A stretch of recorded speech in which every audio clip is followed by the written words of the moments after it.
Retornamos com o programa Momentos Espirituais. Agora iniciaremos a segunda hora do programa de hoje, 13 de setembro de 2019, e iniciaremos o primeiro capítulo da obra Boa Nova,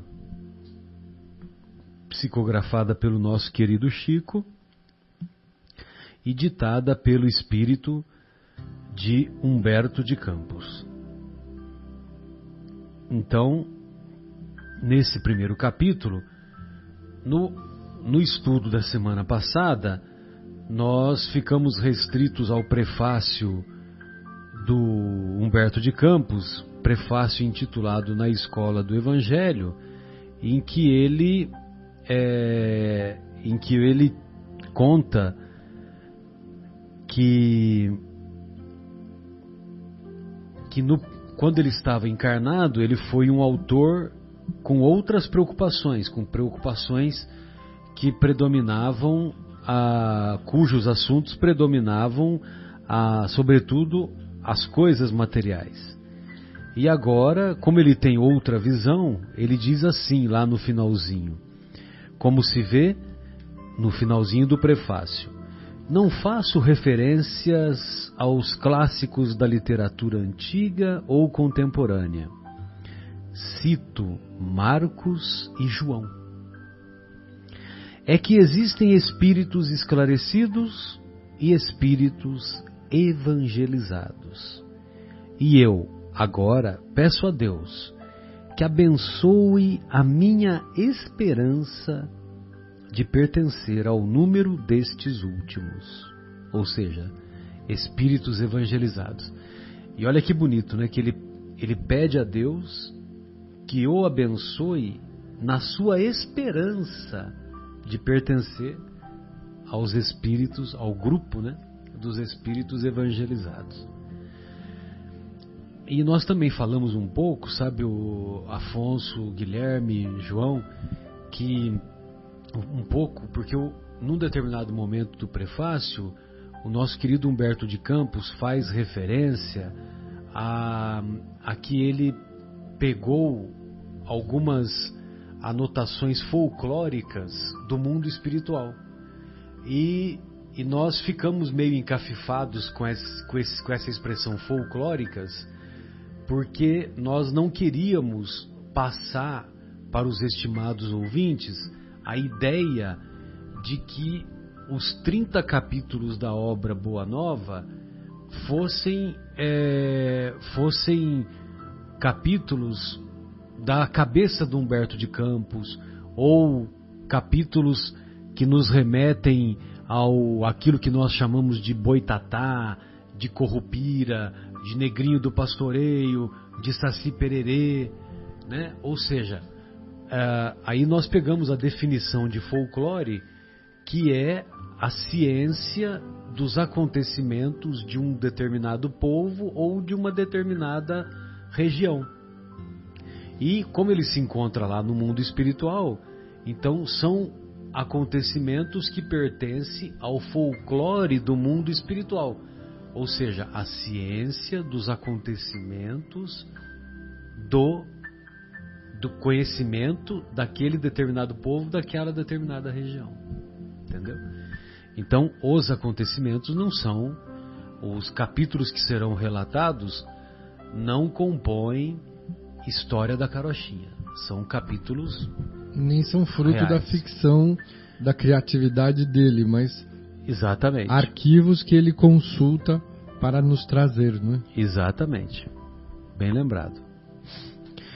Muito bem.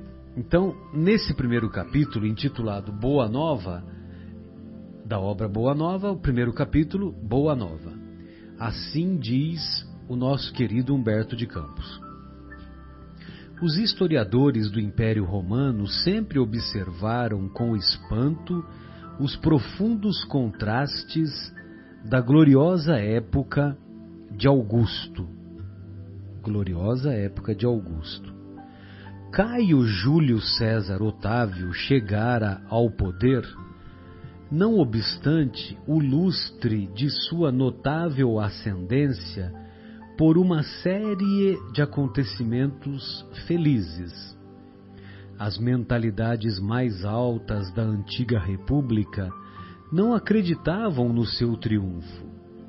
Aliando-se contra a usurpação de Antônio, com os próprios conjurados que haviam praticado o assassínio de seu pai adotivo, suas pretensões foram sempre contrariadas por sombrias perspectivas. Entretanto, suas primeiras vitórias começaram com a instituição do triunvirato e, em seguida, os desastres de Antônio no Oriente lhe abriram inesperados caminhos. Então, vários acontecimentos concorreram para a chegada ao poder do imperador Caio Júlio César Otávio. Como se o mundo pressentisse uma abençoada renovação de valores no tempo, em breve todas as legiões se entregavam sem resistência ao filho do soberano assassinado. Uma nova era principiara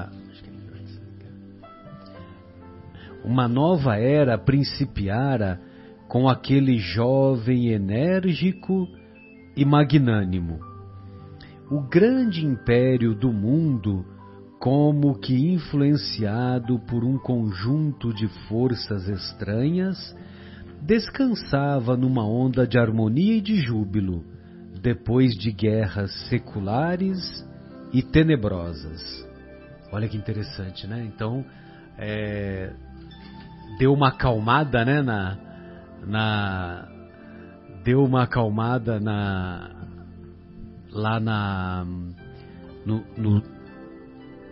no transcurso do Império Romano.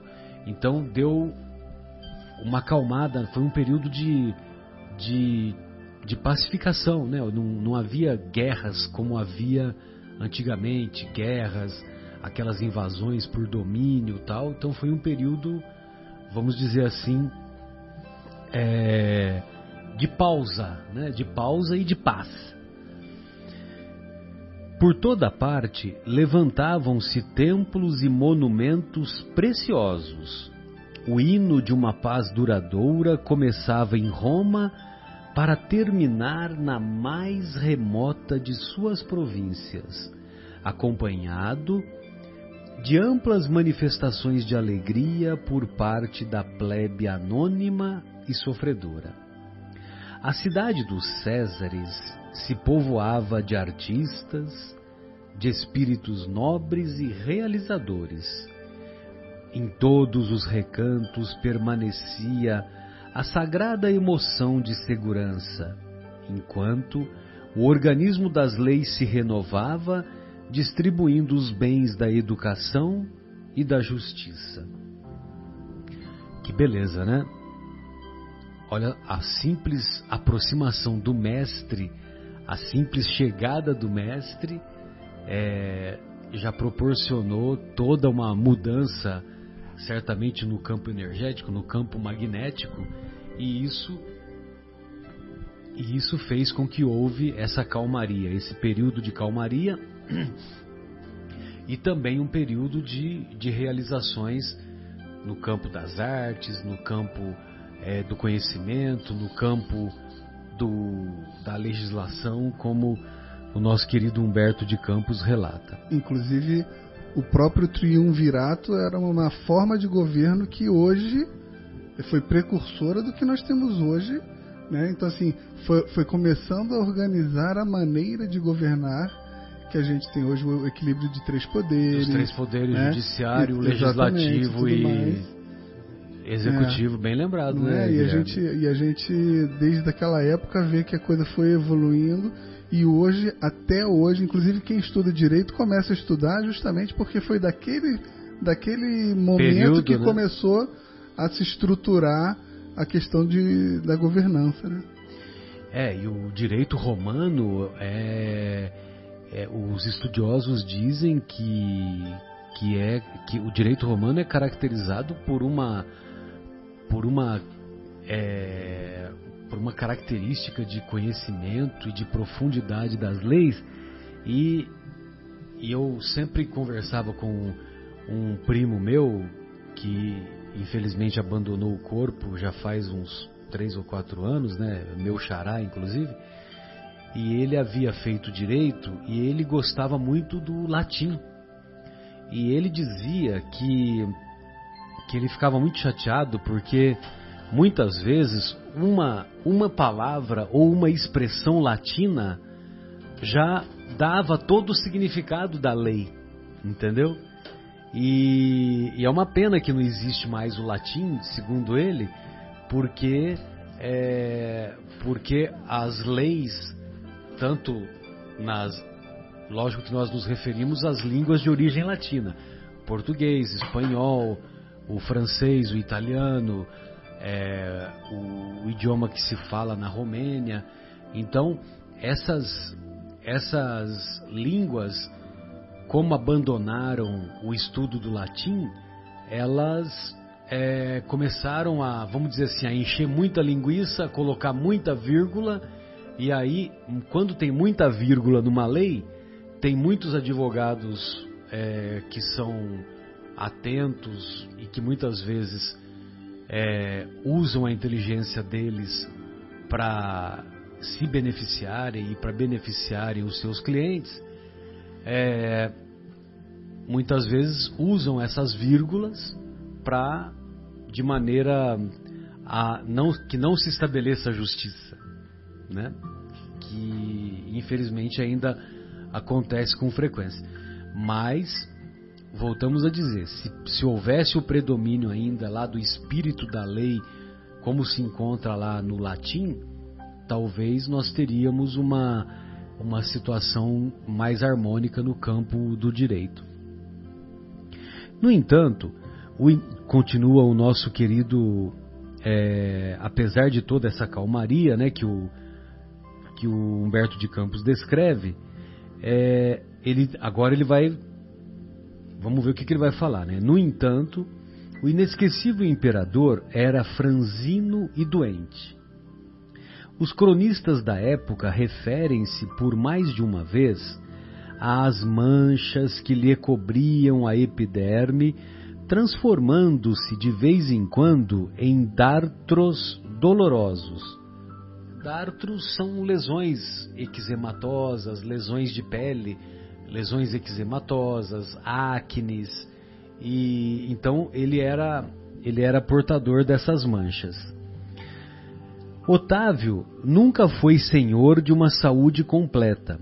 Suas pernas viviam sempre enroladas em faixas e sua caixa torácica convenientemente resguardada contra os golpes de ar que lhe motivavam incessantes resfriados.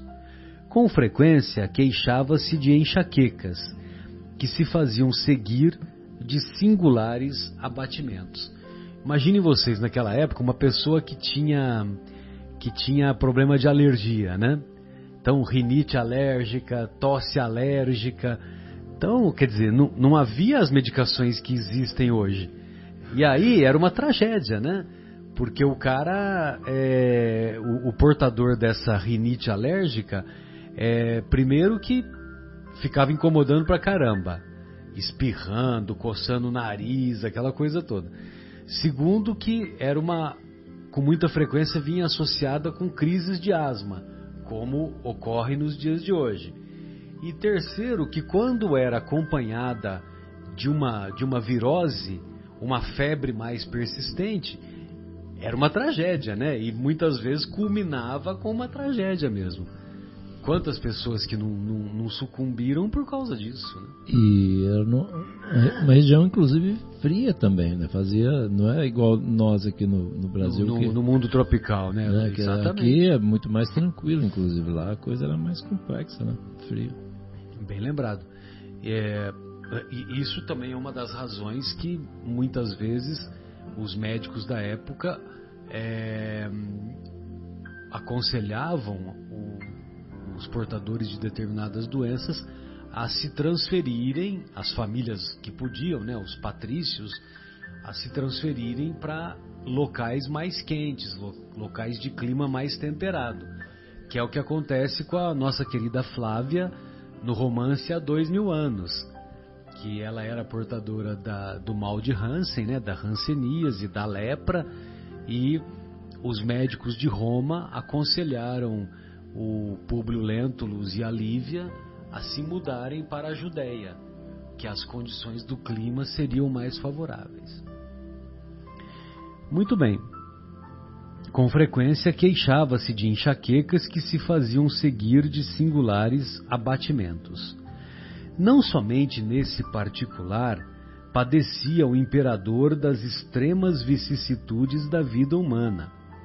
Ele, que era o regenerador dos costumes, o restaurador das tradições mais puras da família, o maior reorganizador do império, foi obrigado a humilhar os seus mais fundos e delicados sentimentos de pai e de soberano, lavrando um decreto de banimento de sua única filha, exilando-a na ilha de Pandatária por defeito da sua vida de condenáveis escândalos na corte, sendo compelido mais tarde a tomar as mesmas providências em relação à sua neta.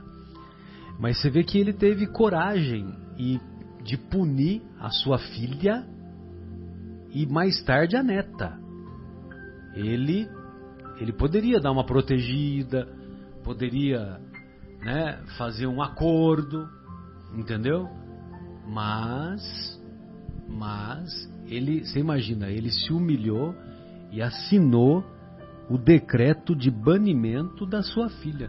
Imagina isso, né, para um imperador lá na época, né? O gozado é que a história se repete. Me parece que o Império Romano tinha como base o culto dos princípios mais rigorosos da família, né? E, inclusive, a desagregação do Império Romano coincide com o rompimento dessas tradições familiares, quando os costumes começam a se perverter. Então, ele era o imperador, restaurador, que estava restaurando essa característica forte que fez do Império Romano a potência que nós todos conhecemos, que, aliás, orquestrado pela espiritualidade superior, para que pudesse encontrar os canais necessários, inclusive com a língua latina sendo dominante. Eles impunham essa língua a todos os povos dominados, e isso fez com que canais de comunicação se abrissem para que a mensagem do Cristo encontrasse os caminhos abertos e saudáveis para se espalhar. É muito interessante. Sem dúvida, porque o grego predominava até que o Império Romano passou a ser o império prevalecente. E nessa prevalência, aí passou o latim, a língua latina passou também a predominar. E olha que interessante. Você me faz lembrar da estratégia que o mestre e os seus assessores, né, que eles se utilizaram para poder fazer a divulgação do Evangelho. Então, o nosso querido Paulo de Tarso, ele era poliglota, né? Ele falava o hebraico, falava o grego e falava o latim. Então, quando ele se converte no grande apóstolo dos gentios que ele foi, a pessoa que tinha mais virtudes, que era mais capacitada para fazer a disseminação do Evangelho, foi justamente o Paulo de Tarso. que ele tinha todos esses conhecimentos. Não à toa ele fez as 4 viagens paulinas, não à toa em cada lugar que ele visitava, ele fundava uma igreja. E quando nós dizemos fundava uma igreja, não necessariamente estamos nos referindo a templo material. Estamos nos referindo a um conjunto de pessoas que, por iniciativa dele, essas pessoas eram evangelizadas através da sua, não somente da sua palavra, como do seu exemplo, e essas pessoas passavam a seguir os ensinos do mestre. Era um núcleo, né? Uma semente que ele colocava, né? Uma sementinha que ele colocava. Que trabalho, né? Diga-se de passagem, impressionante. Maravilhoso, né? Impressionante. Fazer esse trabalho a pé, cerca de 10 mil quilômetros que ele deve ter andado, né? Se você for ver quanto que ele andou, né? O único local que ele não conseguiu estabelecer nenhuma igreja foi...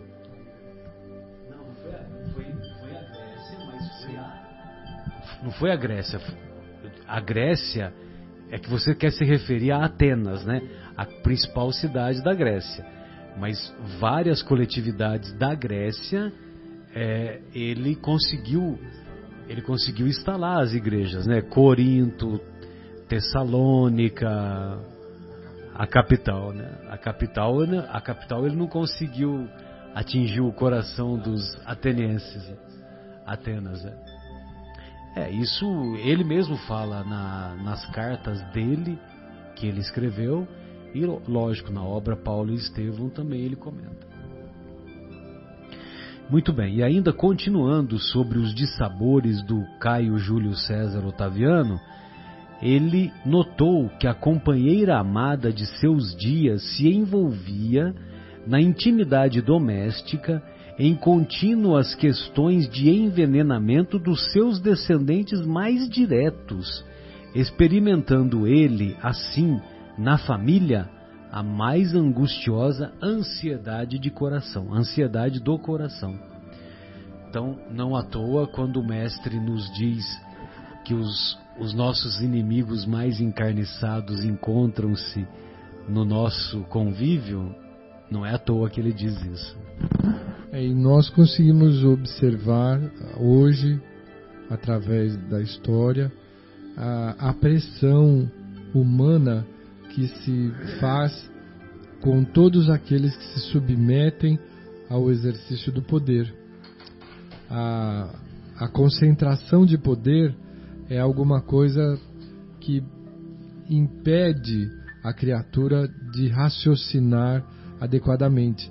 É tanta ganância que os que estão instalados nos postos mais altos, eles sofrem tantas pressões que alguns, como a esposa do imperador, sucumbem, né? Nós não podemos condenar absolutamente ninguém, porque não saberíamos, no nosso caso, como agiríamos se estivéssemos nós nos comportaríamos, sem dúvida. Sem dúvida. Apesar de tudo, seu nome foi dado ao século ilustre que o vira nascer. Como teve o século de Péricles, né, que foi 500 anos antes de Jesus, também teve o século de Augusto, que foi esse primeiro século. Apesar de tudo, seu nome foi dado ao século ilustre que o vira nascer. Seus numerosos anos de governo se assinalaram por inesquecíveis iniciativas. A alma coletiva do império nunca sentira tamanha impressão de estabilidade e de alegria. A paisagem gloriosa de Roma jamais reunira tão grande número de inteligências.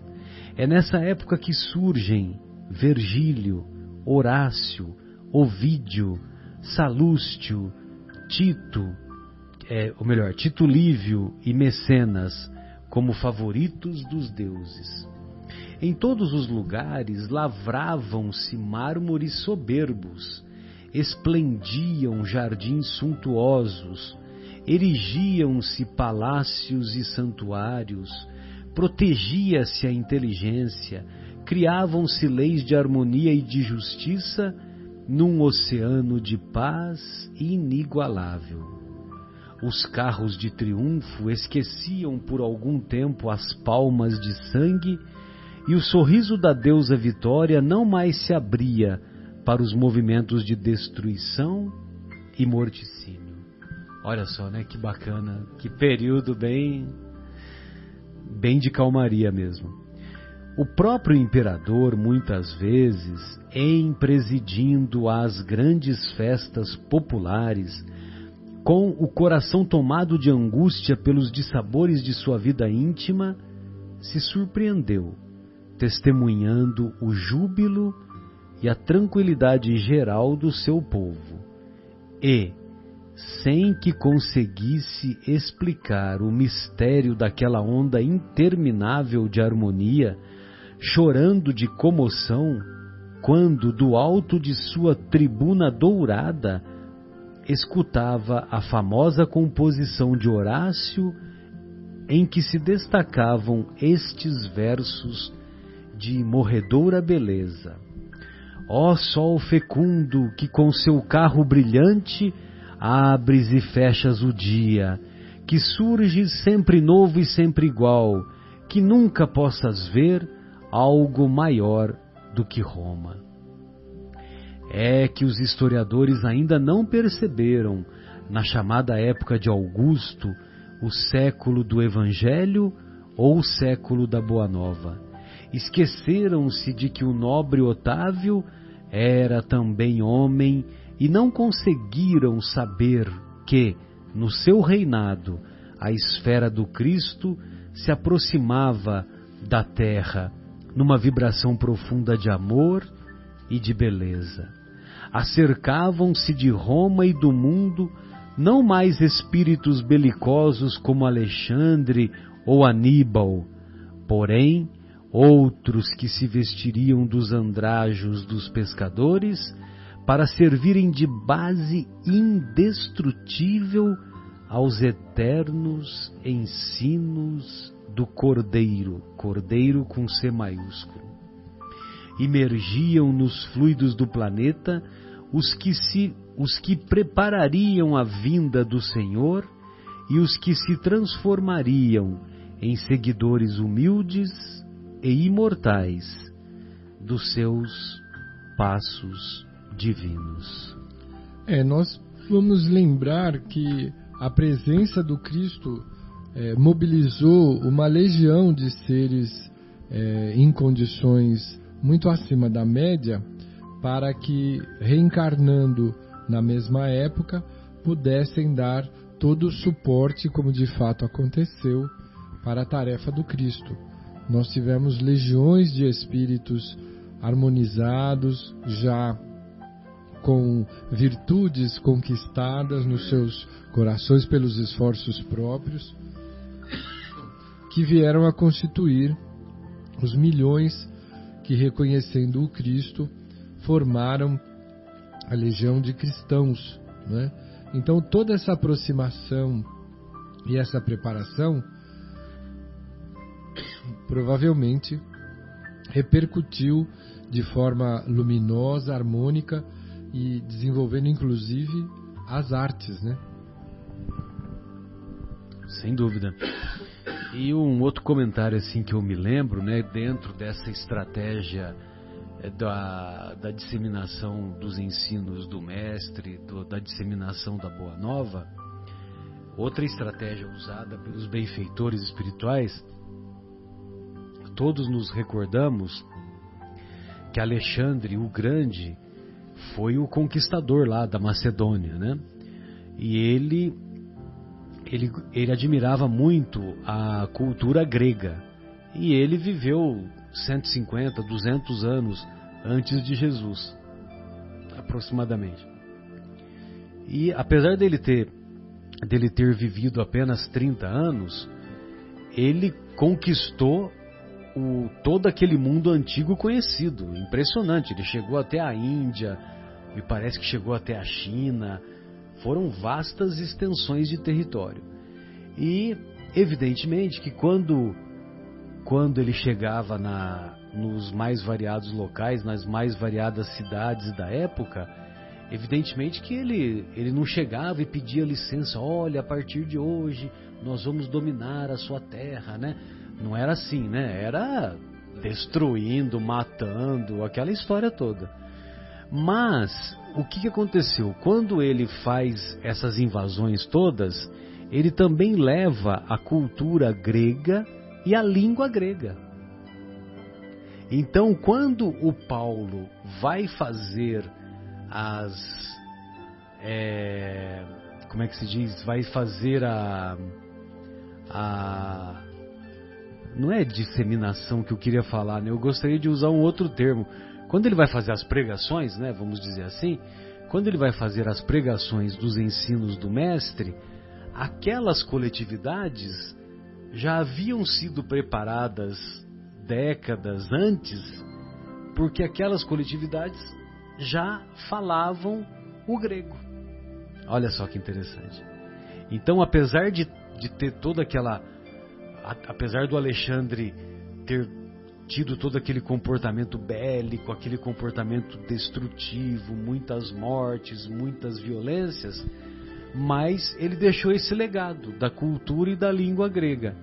Isso deixou, entre aspas, né, uma semente para que quando Paulo fosse fazer as pregações, aquele povo tinha o preparo adequado para o entendimento.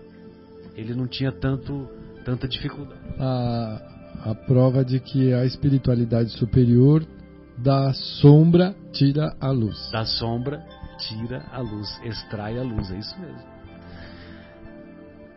Muito bem. E isso ocorre em várias outras situações, né? Inclusive no nosso dia a dia, inclusive na experiência individual, não é só na experiência coletiva. É por essa razão que o ascendente místico da era de Augusto se traduzia na paz e no júbilo do povo, que instintivamente se sentia no limiar de uma transformação celestial. O povo instintivamente tinha essa sensação de transformação. Ia chegar à terra o sublime emissário. Sua lição de verdade e de luz ia espalhar-se pelo mundo inteiro, como chuva de bênçãos magníficas e confortadoras. A humanidade vivia então o século da Boa Nova.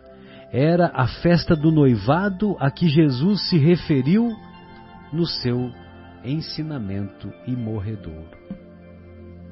Depois dessa festa dos corações, qual roteiro indestrutível para a concórdia dos homens, ficaria o Evangelho como o livro mais vivaz e mais formoso do mundo, constituindo a mensagem permanente do céu entre as criaturas em trânsito pela terra, o mapa das abençoadas altitudes espirituais, o guia do caminho, o manual do amor, o manual da coragem e da perene alegria.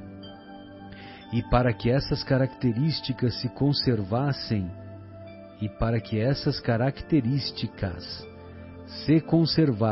entre os homens, como expressão de sua sábia vontade, Jesus recomendou aos seus apóstolos que iniciassem o seu glorioso testamento com os hinos e os perfumes da natureza, sob a claridade maravilhosa de uma estrela a guiar reis e pastores à manjedoura rústica, onde se entoavam as primeiras notas de seu cântico de amor, e o terminassem com a luminosa visão da humanidade futura, na posse das bênçãos de redenção.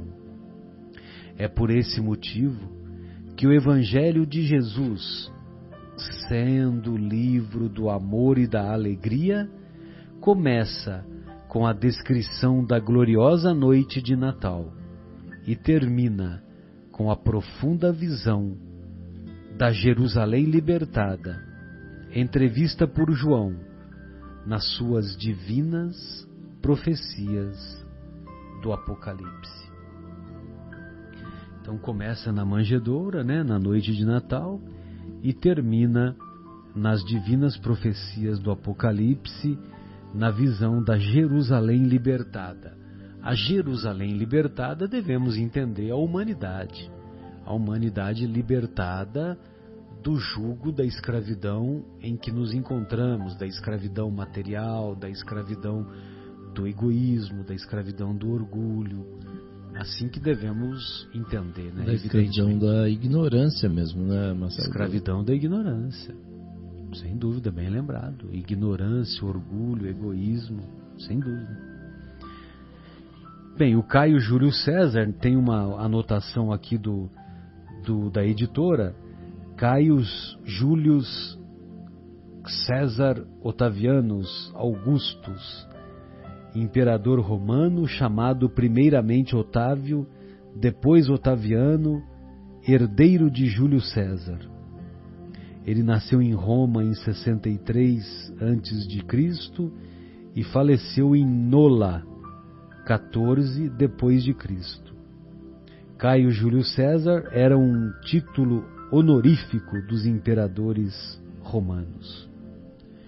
Triunvirato quer dizer governo formado por 3 homens. O Dartra são aquelas afecções, né? Eczema, acne, urticária.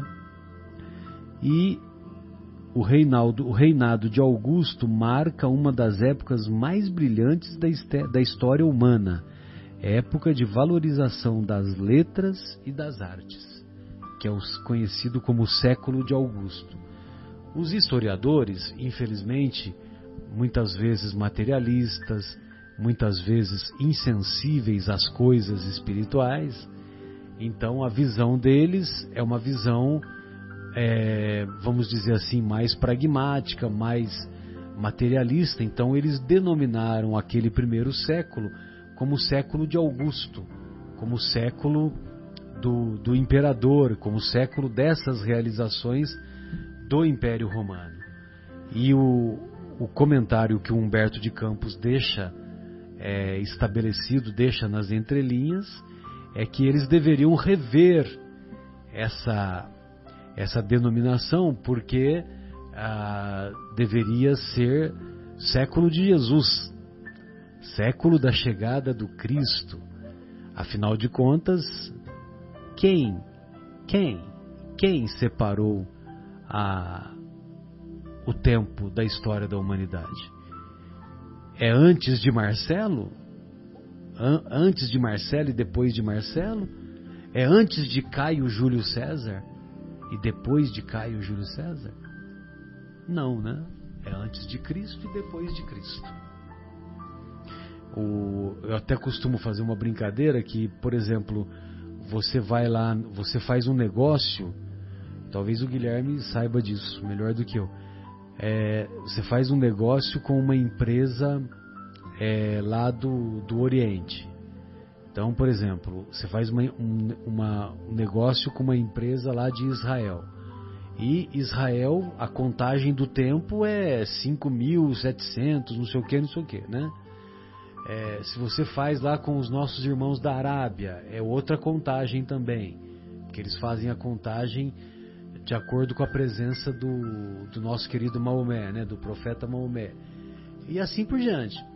Só que na hora de fazer o cheque lá, né, para fazer a compensação, ou na hora de assinar o contrato, a data que é colocada não é 5.700, não é sei lá eu quando, né? A data é 1900 não, né? Agora já passei de 1900, né? É 2019.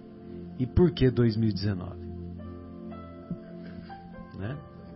Por conta do Cristo. E lógico, né, que o nosso querido Humberto de Campos, ele quis deixar claro essa história de que o século de Augusto, embora tenha tido muitas realizações, e foi um período importante, mas apesar dele ter sido imperador, de ter tido essas realizações, Só que mais importante do que ele é um outro cidadão, né? Bem, pessoal, então fiquem à vontade aí, se vocês quiserem acrescentar alguma coisa. Esse capítulo é um pouco mais descritivo, né, do que vamos dizer assim, de avaliação do conteúdo mais espiritual, né? Eu queria comentar uma expressão que o Humberto de Campos utiliza, se referindo a Jesus, dizendo que era a festa do noivado a que Jesus se referiu no ensinamento imorredouro. Nessa festa de noivado... É a parábola das 10 virgens? Será que é essa? Não, acho é uma que outra, né? O festim de núpcias mesmo, né? Acredito que a comunhão da humanidade, né, que vinha a se ligar espiritualmente ao grande enviado do Pai, que é o Mestre Jesus. É uma grande comunhão. Ele traz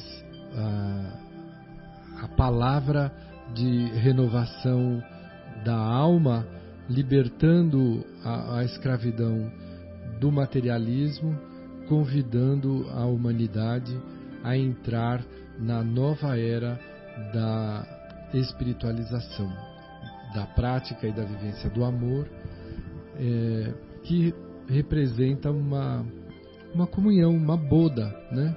Um casamento. E nós ainda estamos nos beneficiando desta união, com as nossas dificuldades, com as nossas resistências, porque hoje sabemos do convite do Cristo. Já temos mapeados as suas sugestões de bem viver.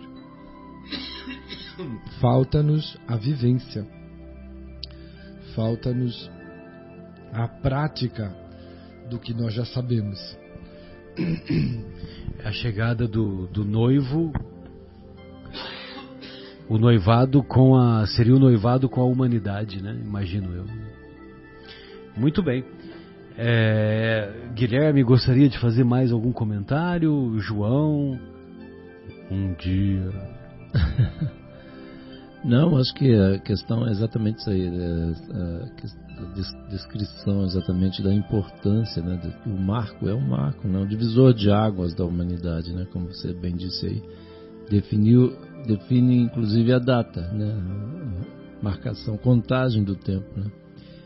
E aí vieram tantos espíritos, né? Exatamente para a Dona Marta, ela sempre gostava muito de comentar essa passagem aí, lá, minha querida amiga lá de São Paulo, sobre a importância da vinda do Cristo, e todos esses espíritos vieram para meio que amainar, né? Amainar os sentimentos que imperavam naquela época lá, tal, com toda essa questão das artes, né? Das letras, né? Da parte de música, enfim, todo tipo de artes assim, e para exatamente preparar as vibrações para receber o nosso querido mestre. Olha que é muito, e o Humberto Campos traduz isso de uma forma super poética, né? Maravilhoso. Afonso, mais algum comentário? Se eu não tô Fica à vontade. Ainda gostaria de comentar a respeito da época do nascimento do Cristo. Que nós sabemos que o Natal que nós comemoramos no dia 25 de dezembro, ele não representa de fato a realidade. Ele foi adaptado por uma data festiva, aproveitou-se um momento que era tradicionalmente dedicado aos cultos pagãos, o que não torna de forma nenhuma diminuída a importância. Menos meritória, é isso mesmo. Mas é importante sabermos que o nascimento real do Cristo, o seu encarne no planeta, ele se dá alguns meses depois da data que comemoramos. Provavelmente em abril, né? Provavelmente no início da primavera, né? No hemisfério norte. Exato. Então, Que era uma temperatura mais condizente com a realidade. exato, condizente. Porque a data do Natal que hoje comemoramos é no rigor do inverno do hemisfério norte, né?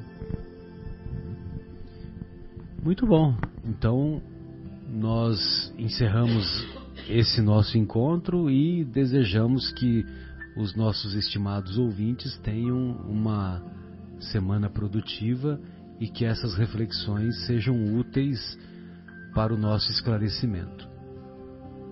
Um grande abraço a todos. Da minha parte, tchau.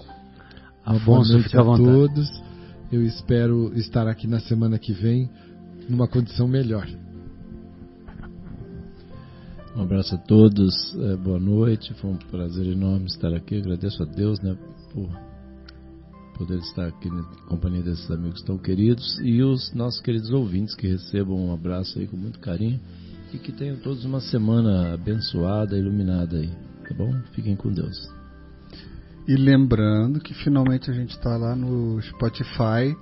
Então quem nos ouve pelo YouTube, quem nos ouve através de podcast, até quem nos ouve ao vivo, talvez seja mais fácil ouvir pelo aplicativo Spotify, é mais uma maneira de divulgar, mais um outro canal, então também divulguem aos amigos, porque a gente sabe que o melhor trabalho que a gente pode fazer pela doutrina é justamente divulgá-la, e espero que sexta-feira que vem também esteja aqui com vocês para continuar essa divulgação.